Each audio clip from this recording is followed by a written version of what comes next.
Okay, I guess I'll just have to stay here and not move too much. I'll get started. So thanks everyone for being here. We wanted to take a little bit of time to show you a new open source library we are developing for both Kotlin, Scala, and many other languages. And this library is called Xef.ai. And it's aimed to simplify the way you can integrate AI into your applications, services, and in general, how to use and interface with large language models for different applications. So we wanted to make this library extremely easy and be available in other languages. A little bit to the topic before, Scala has lost a bit of traction with ML in all those areas. We're trying to here contribute a little bit to one of the areas related to AI and machine learning. And this library is made by a lot of people, Xebia Functional and many other people in the open source community. It recently released. There is a team working in different language bindings, different aspects of the library, marketing, making sure the user experience is great. And if you are using any JVM language like Gradle with Scala or Java, we basically public our library in Maven Central. It's already available, so please do go ahead and check it out whenever you have a chance. It's the first alpha release, so expected to not be very stable. And at the moment, we have limited support for some LLM models, mostly the OpenAI and Hugging Face APIs. But we are currently building support for local models as well. So as I mentioned, it's originally available for Scala and Kotlin. And we are currently building bindings for other languages, Java, Rust, Go, Swift, and others to make it extremely easy to integrate AI in your backend services or whichever it is that you already have existing code. So the way you use this library is quite simple. You have this block called AI, and this AI block is like a function that is not evaluated. So purely functional programming with AI, if you call it. And once we open this block, this immediately gives us access to a context where we have a set of services and things that you can perform with different language models. So the first operation we can see here, prompt message, this is the simplest operation. Just ask the message to the language model. You get back a list of strings as a reply. And as we mentioned, because it's a function, we always need to say how we want to evaluate that workflow that we are doing with AI. And this is to prevent us from making mistakes, running into runtime errors that will crash our application in our server and so on. So in this particular case, this is the unsafe operator, get or throw, which basically tries to get the value of the monadic context of the AI. And if something fails for whatever reason, in this case, it will throw an exception. But there is also other alternatives. Like in this case, we can just call to either. This is an example from the Kotlin DSL, and we can evaluate our interaction with the AI and the language model by actually getting a typed error, which depending on the context, it can mean a set of different things. So as I mentioned, this is available for Kotlin, Scala, and other languages. So this would be the equivalent in a Scala. Looks fairly similar. Kotlin and Scala are not too far apart. And these are the set of different kinds of errors that we might find when we interact with an AI, or at least a subset of them. So for example, in some cases, we just get no responses. That seems fairly common, especially with certain APIs. In some other cases, we might get some JSON parsing errors, and this is related to how we handle the data back and forth from an AI. And in some other cases, we might be sending to the model large prompts that actually exceed the tokens or the limits of things that we can actually use to operate within the boundaries we set for a given model. So those kinds of errors are also contemplated by the typed API. One of the most interesting features of the library is that you can actually have the AI speak your modeling language. So you don't need to worry about how to manage the response of the AI and how does that fit in your mental model of what you're modeling. For example, here we are just using a simple model to represent what a movie it is in our application. It has a title, a genre, and a description. And we can see that when we call the AI function call, if we ask it for a prompt instead of a prompt message, this will trigger that the AI will go get its data, whether it's from its internal training or from external data sources that we can hook up to it. And then once the data is retrieved, it replies with the data in exactly the same format that you want to consume it in your data model. This helps you think about how you model your application, not so much how you have to interact with a large language model when consuming data.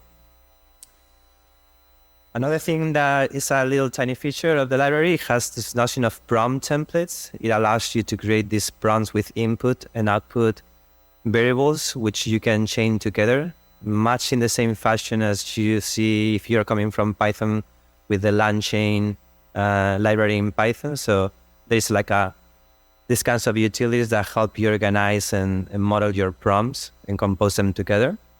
In this particular case, we can just say, okay, here is a prompt with a topic variable, and there's an input variable that it expects we pass through. So whenever we're going to invoke the prompt, we can pass in the template, but also a map of keys to models that need to be replaced in the template whenever it's going to invoke the LLM. And most importantly, just calling the AI or the LLM that way as we did before is sometimes useless for certain problems because you just get predictions or hallucinations back from the model. It's a lot more useful when you provide a context, and with context we follow the same philosophy. You have this context function which you can pass in any kind of other function, like in this case search, and if search returns a list of strings, then you can make it part of the context. Additionally to this context, we also have more kind of like hardcore persistence storage where you can actually use type values to get input in a context and then communicate with the AI. In this example, what we're doing is we're searching for the weather in a particular place. So this search function actually performs an internet search, which then brings some content into the memory of the execution block of the AI. And then whenever we ask the question, hey, knowing this forecast, what do you think I should wear? Then it can bring down from memory, from that context, the relevant documents based on similarity of the kind of question you're doing, and add those documents as prompt in the context to the AI so that it can more precisely solve the kind of problem that you're trying to achieve.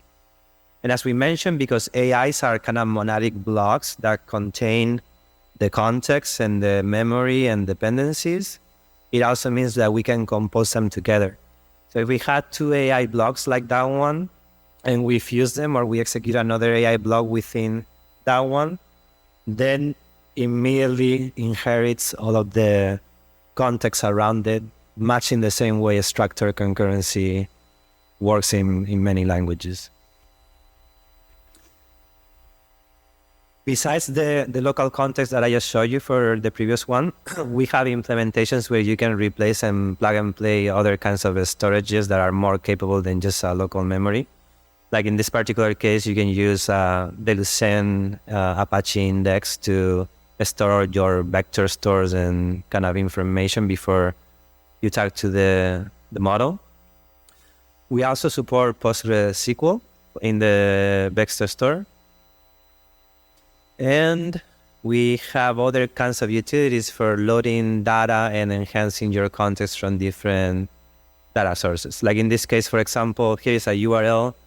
This PDF URL belongs to a paper called The Tree of Thought that basically shows you how you can instruct an LLM to solve problems in much in the same way that a human does, like by backtracking, making other decisions once you prove one decision wasn't correct. So in this particular example, we can see that we have a context scope. We can invoke the PDF function with a given URL. Then we can go in an endless loop, like similar to what you will have in a CLI chat style input and output. So we're going to be asking questions about the actual book. We get some input from the user. Then we ask from the input to get an AI response, which is actually a custom model we have. And then we can print out whatever it is that the LLM returns given that context we provided, which is the PDF. So those lines of code that I show you on the left is basically what it takes for you to chat with PDFs or any other content that can be ingested as text. As I mentioned, AI are functions, so you can pass them around. You don't need to execute them in place. You could compose them and pass them as argument to your functions, to other programs. And whenever you're ready to execute them, you can just invoke one of the terminal operations like to either. And that gives you a type value contemplating both the result, but also the potential errors that may have arisen when communicating with AI. And extending this library is extremely simple. You can declare functions on the scope, in the case of Kotlin, on the receiver scope of the AI scope. In the case of Scala, just with implicit. So this example in Scala would be using AI scope. And if we can see here, we are just using two custom models, original and summarized. And we can observe how the summarize function just calls prompt, and then it can get automatically the response from the AI in the type that you want to consume it with. Then once we open an AI block in our main program below, we can see that because the function is declared in the AI scope, then it has access to all of its contents. And if it was declared with implicits in Scala, then all the same. So there is a reason why we've been doing this Xebia Functional, not because just want to build a library for AI, because we're using this for our own work. We specialize in formal methods, formal verification, functional programming, and we're actually using AI in a hybrid fashion to solve some of these problems. Specifically, what we're doing is like when we go to a client and we have like a design phase for a system, we usually kind of spec out everything and how it should behave with a formal language like TLA Plus or Alloy that describes some of the most important parts of the system. But we are using AI to have it learn about this specification in such a way so that when we are analyzing code in our repositories, in our clients' repositories, we're able to run not only a static analysis tools that can inspect and find bugs in the code as the ones we have today, but we can also use the AI to summarize all of those problems found, propose solutions, attempt to create solutions for the code, which then get committed and prove if they fail or not, or if they follow the spec. And similarly, we are using the same notion or concept. We are creating and using this library to orchestrate different processes around stress testing, applications, source code in hand for bugs, etc. So that's about it. Just wanted to show you this little library that we released open source last week. We hope that you like it. We hope that if you like it, go and contribute or join us and provide feedback. And thank you for listening.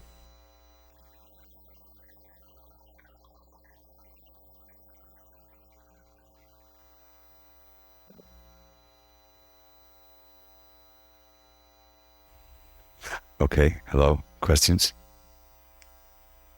Hello. Thanks. It really looks amazing. And since one of my deepest desires to get rid of Python in my pipelines, I was wondering, what can you take at least for some of the pipeline types models from Hugging Face? Did I get it right? So the first version that we released this week has support for OpenAI API and Hugging Face API from the point of view of HTTP communication. There is currently PRs in the repository. The following releases in a week or two, we are releasing support for local models, which means that you can load any model from Hugging Face. with a set of constraints on the format, because it's not easy to load all PyTorch, Keras, and all of that specifically from the JVM. But we found a few solutions, so we are implementing this support, and it should be released in the next following weeks. So the goal is that this AI DSL, as you describe it, is not precisely tied to a specific model. You can tie it if you want. You can say this prompt in particular, I want it to be ChatGPT, and this other, I want it to be whatever else. But the idea is that you are creating these programs that are abstract, that are functions that are unevaluated, which then you can run in different potential runtimes. For example, test your program with ChatGPT versus Vicuna models, or you name it. So yeah, we are planning on building local support. We hope it's going to release soon. Cool, thank you. And I'm very interested to know how exactly are you using Alloy. I didn't get it, but I'm very curious to chat about it. In the case of Alloy, you mentioned? Yes, at the end. Okay. We internally use in the company Alloy to verify a state machine-like specification of your core system components. And we do have a Kotlin library, or a JVM library that you can use from Kotlin, Scala, or Java called Karat.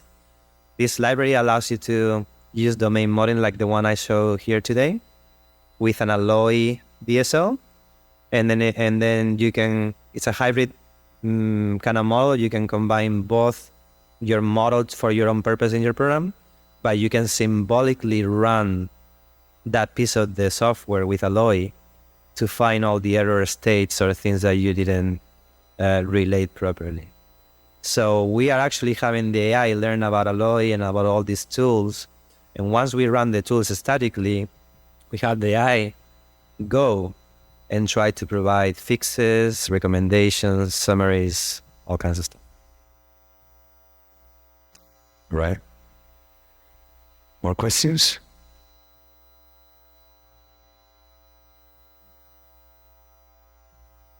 Hi, great talk. Could you elaborate on why you chose the monadic AI sort of nested DSL syntax instead of a more typical, dot notation, make a client call syntax? Yes. So the biggest reason is that when you don't have some kind of context or wrapper or monadic syntax, then in direct style, those errors will be just exception for the most part. And that means that your application is gonna crash whenever, I don't know, the retries to OpenAI or some other problem that that is not expected happens. And while that is okay in a script in Python and in some systems where you are kind of like conscious about that, for the most part, this approach basically forces you to always deal with errors. And our approach and our contribution to AI is that we want it to be safer. So the known errors that we know that the AI can throw, either because of HTTP or because the model is consuming too much memory or things like that, then those we want somehow control. And of course, like if you don't care, you can always get or throw or alias that to an invoke and then YOLO with it. But by default, the library doesn't want you to make mistakes of that kind.